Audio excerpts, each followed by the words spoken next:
Okay, so it's 6:40 in the morning, and I am wide awake. Oh my god, what is up with this? Craziness happened. But anyways, hey guys, good morning, good afternoon, good evening, good night, whatever the hell time it is for you. I've got an amazing UU match here against the amazing NBZ. So yeah, let's go ahead and get started. A little bit of a team preview thing. We're both kind of using half the same team with Azumarill, Celebi, and Rotom Heat. Looking by his team, as soon as I can get rid of his Celebi and Rotom Heat, I can start threatening with Jolteon, which is Specs and Thunderbolt. And yeah, that wasn't really much of a team analysis, but oh well. Battle's gonna be kind of slowed down a little bit so that I can explain stuff, kind of how NBZ did it on his Mosh Pit upload. And so yeah, he's gonna leave with Ambipom like I kind of figured that he would. I'm just gonna leave with Jolteon because I know that it threatens a huge amount of people on his team. So I'm just going to go for a Volt Switch as he's going to go out into his Rotom Heat form.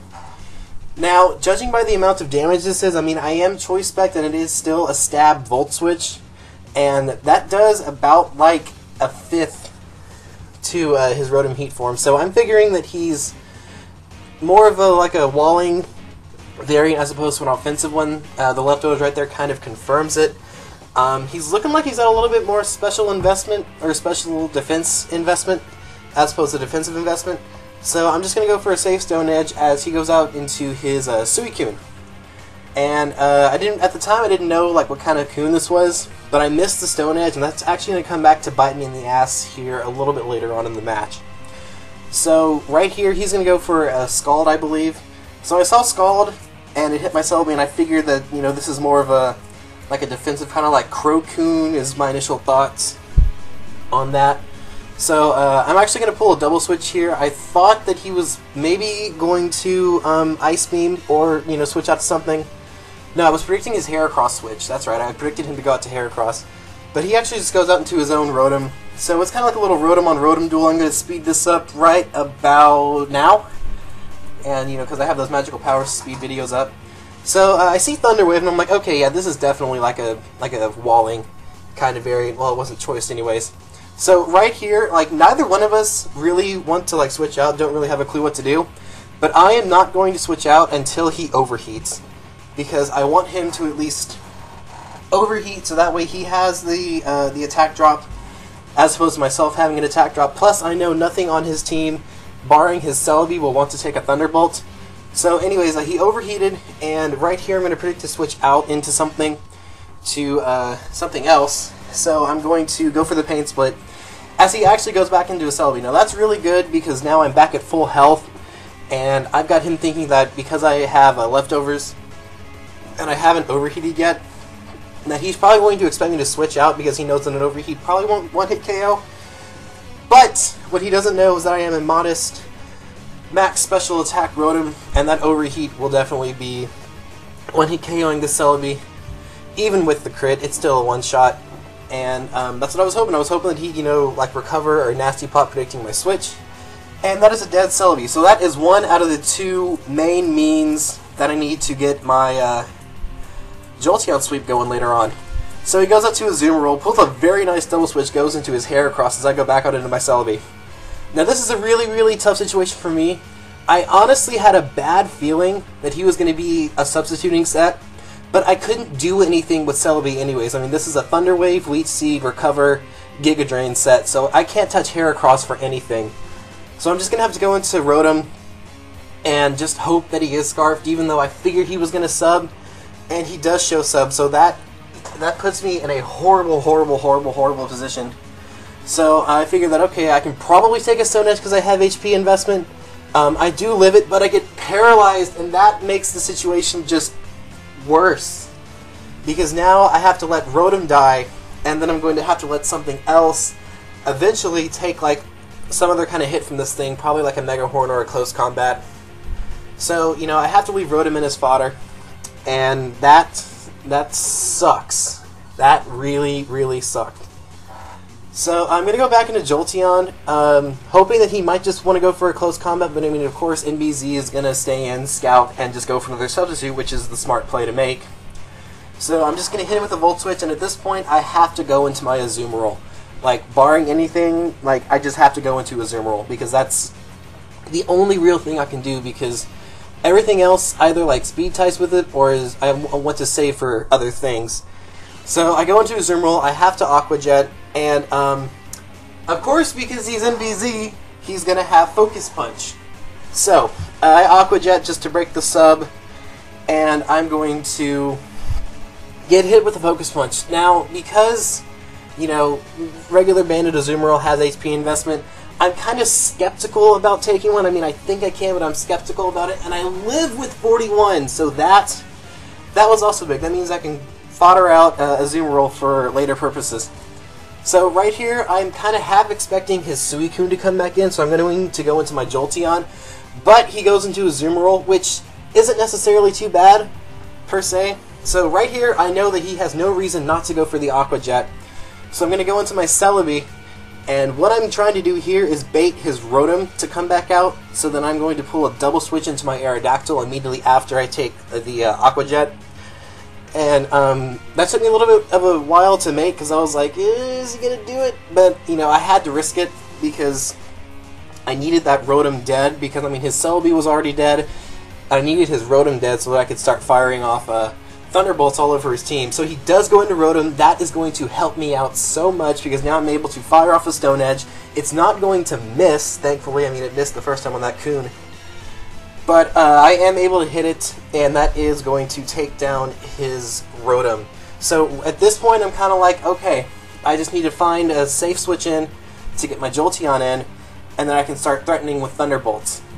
So he goes into Suicune, and honestly, this is the perfect opportunity for me to do it. So what I'm going to do is I'm going to go out to Azumarill and, you know, kind of scout some more. Hopefully take like a Scald, but he shows Ice Beam. Now, Ice Beam and Scald shows me that he's not necessarily running like Calm Mind Crocoon, because, I mean, he wouldn't have Sleep Talk. So I'm going to go into Jolteon and just fire off a Specs Thunderbolt. I'm like, okay, come on. This is Stab, this is Choice Specs, this should kill. This should kill, right? Right? Right? And it doesn't kill. Apparently he was running a calm-natured Suicune, and had that Stone Edge would have hit, because he was calm, that would have definitely one-shotted his Suicune if it was calm. So that Stone Edge miss was just killing me, man. So now I have to go into Mamoswine, because I figure that since he's calm, he's not going to be running a whole lot of speed investment. Plus, if he is calm, I can still outspeed, because pretty sure Suicune's max speed is 295, and I'm running a Jolly Mamoswine. So he's going to go out into his Ambipom, and I figure that, okay, he's just going to sit here and fake out, because he has no reason not to fake out. I mean, it's the obvious move to make. And so I have to go into Aerodactyl, which is the best thing I had to take it, because Rock resists the normal type. So, I mean, right here I went and ran some damage calcs, and Stone Edge would not have been a one-hit KO on Ambipom. So I figured that an Earthquake would just do enough. And right here he goes for Low Sleep, which I wasn't expecting. I didn't really know what that did. But then I see that it lowers speed, and I was like, what? Don't tell me you just got a speed drop. And then I went and looked, and it's 100% of the time. So that right there was kind of bad. And then this. Oh my goodness, this was dumb. Going into Celebi right here was a dumb play. I mean, it didn't really matter much in the long run, but it was a dumb play. I should have just foddered out Aerodactyl from the get-go, because I went and ran calcs later.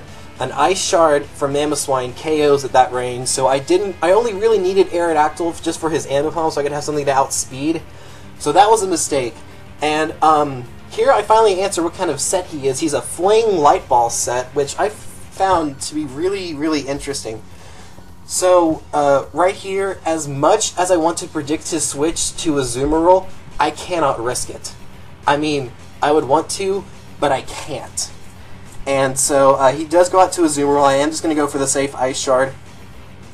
And as of right now, I'm in KOing range from his Aqua Jet. I mean, I think at just one Life Orb recoil, I can maybe live an Aqua Jet. I think max damage is like 93%. But now I just have to go into Celebi, because I have to have Mamoswine. And he actually shows Double Edge, which would have been nice having a little bit more recoil on that, but I mean, I guess it didn't really matter in the long run. So, actually, oh yeah, it did, I'm not sure. I'll have to go back and run more damage calcs. I'll probably put a little annotation in saying Double Edge from blah blah blah does this much. So right here, it's pretty much honestly his game, because he's just basically going to whittle me down, because he wasn't sure how much Aqua Jet was doing, but I mean at this point I know that I'm guaranteed to die. I was pretty much guaranteed after 2 Life Orb recoils, for the most part I believe, because I think max damage was like 93, and that would have put me at 80. So I just Earthquake, and then Ice Shard kill the Heracross, and then Amber Palm's going to come in, obviously go for a Fake Out, just to rack up even more damage on me. And then Ice Shard is going to be able to KO his, Ambipom. And then he's going to bring in a Azumarill for the final blow to poor Mamoswine. I'm just going to go for an Ice Shard here just for total and complete laughs. I was like, come on, crit for crit for redemption. But it's not going to crit. I mean, hell, a crit wouldn't have even killed it. So anyways, yeah, that was going to be a 1-0 in NBZ's favor. That was a very, very good match, especially considering that that was our first time battling. I mean, that was a hell of a way to start off. So absolutely amazing game. Well played, Zed. Probably one of the best matches I've had in quite a while. Definitely the best UU match I've ever had. So, guys, I thank you all very much for watching. If you have not already checked out NBZ, y'all need to go change that right now. He's probably one of my favorite commentators for ever. So definitely go give him a look-see. Thank you all for watching again. As always, I truly and sincerely appreciate it. And guys, I will check y'all next time. Peace.